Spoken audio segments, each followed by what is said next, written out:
What's going on, folks? Joe here. Today, on my way to the shop, I want to talk to you about this credit card thing going around. Past couple of days, we're getting a lot of people asking us.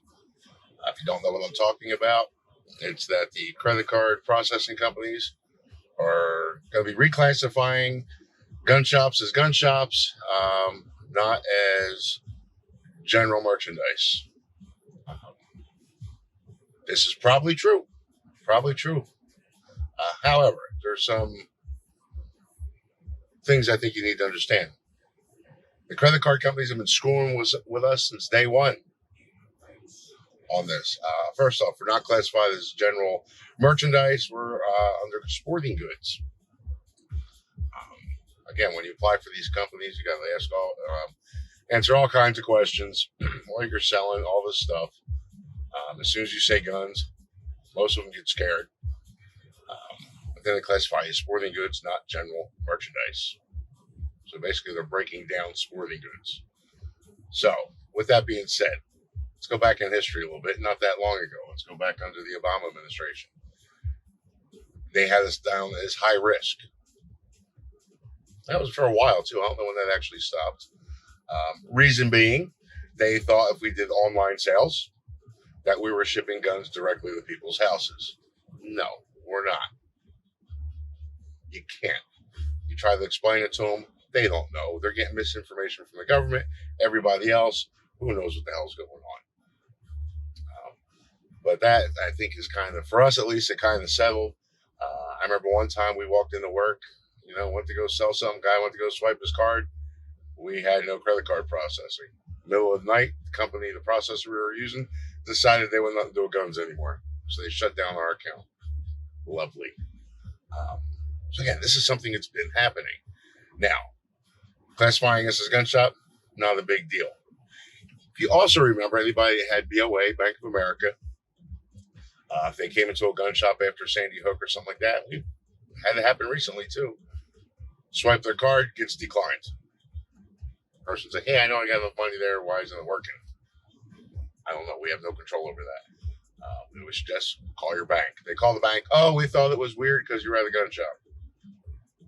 So they already knew we were gun shops back then.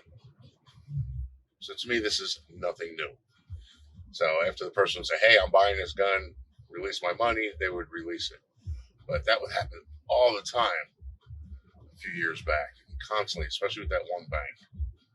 There's a couple other little ones too that would do it. And how is that right? How is that legal? Now, again, reclassifying us, no big deal. I made some phone calls, talked to some people in the credit card industry. Apparently, they can't just release your information to the government.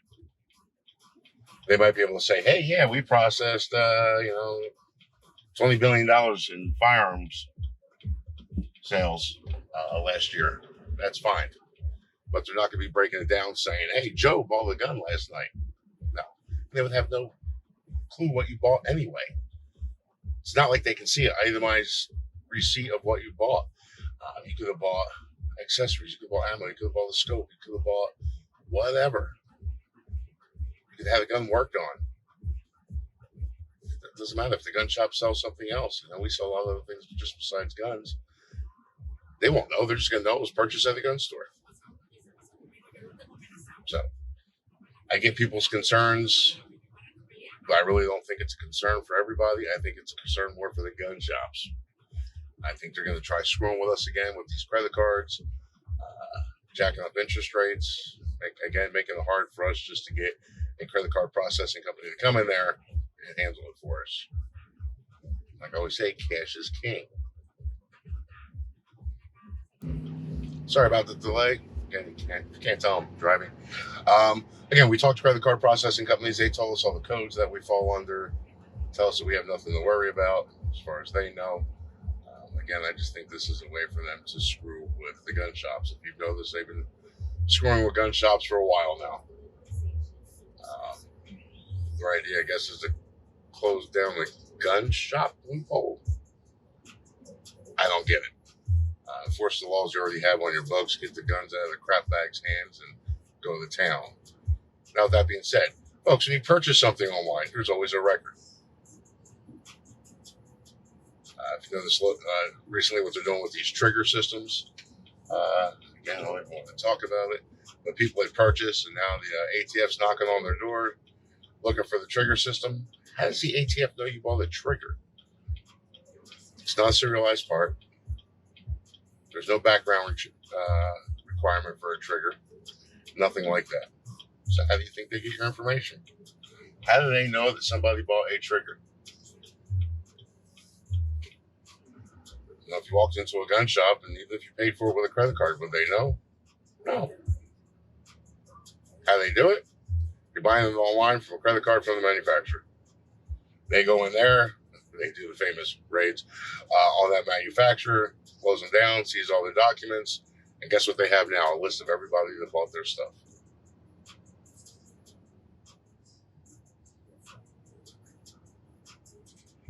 That's when they come knocking on the door.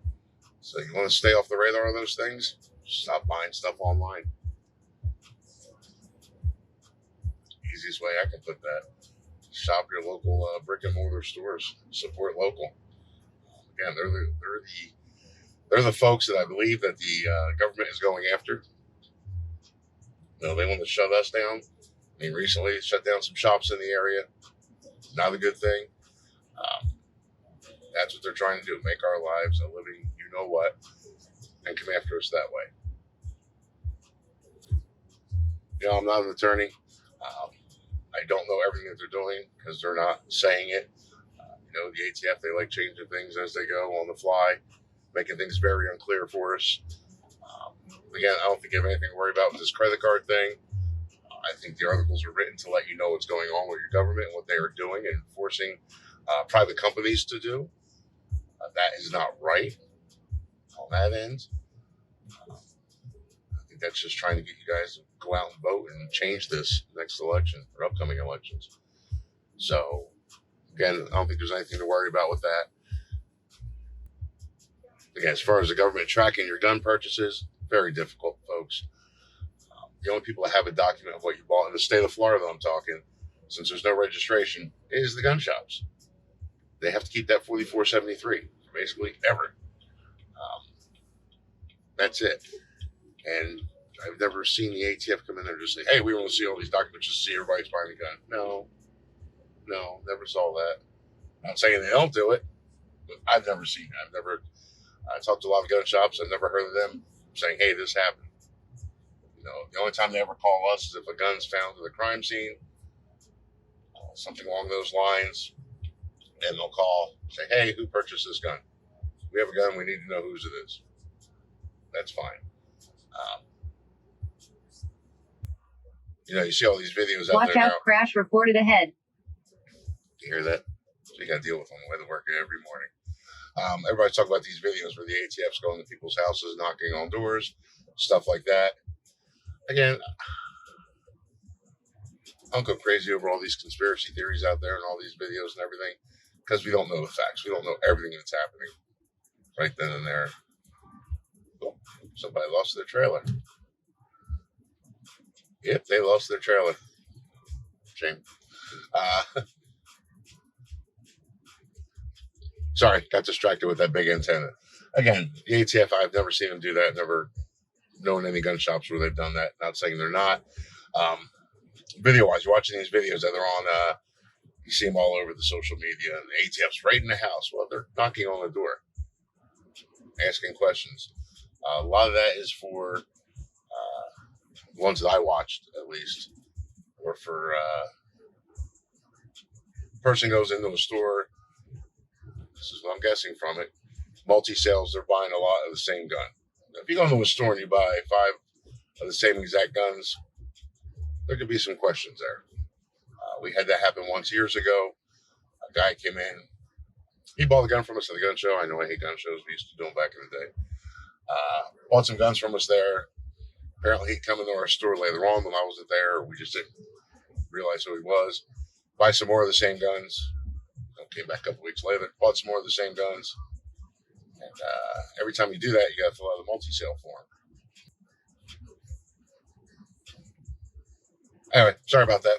Almost had another accident up there. Multi-sale forms. That's the government tracking people trafficking the firearms. And this, again, is a prime example. This guy came in and bought several of the same guns. As I'm sitting there filling out these forms, I'm like, this name sounds too familiar. I go back looking through, I'm like, wow, this guy's bought a lot of the same guns. I told the folks at the shop, this is our old shop, said just stop selling to this guy. Something's off with him. Doesn't seem right.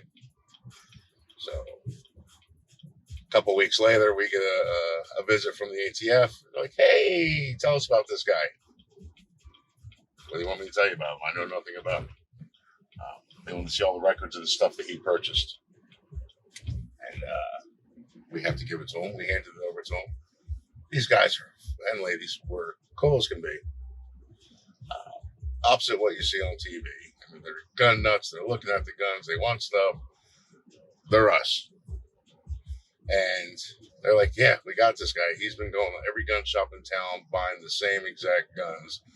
And just doing like a whole routine to us. And he was shipping them to another country. And he got caught. So he's in jail.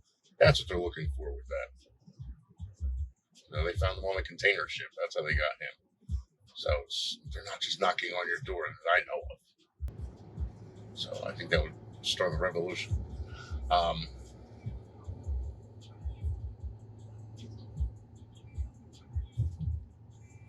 But again, I'm not an attorney in this matter. Hopefully we can find some more information out on this. Yes, I'm reading this stuff online. Reading some great articles from Lee Williams. And just trying to put one and one together and figure this out. Again, I think they're more screwing with us than anybody else. I would not worry about it if I were you. Again, you want to buy the gun? Pay cash. Again, they have no record of what you purchased. And you think about that too. If they do want to do something with this whole classification, you're a gun shop. They have to do that to every store that sells guns. Walmart, any of those big chain stores that sell guns, they're going to have to start doing that too. So now when you go to Walmart and you go there to buy a pack of underwear, they're going to classify that as a gun purchase. Think about it. As far as the other legal questions, what they're doing, come to our shop October 15th. Jeff Young, Cynthia Clark are going to be there. They're the gun attorneys.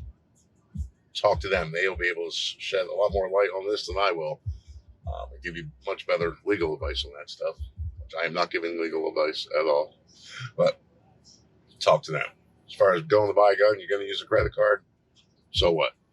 There's no registration of firearms. They have no idea what you purchased. But folks, have a good day. Hopefully this answers a few questions. If not, let me know. Put it in the PM below, PM, DM, whatever they call that thing. And let me know. But folks, have a great day. I'll talk to you soon.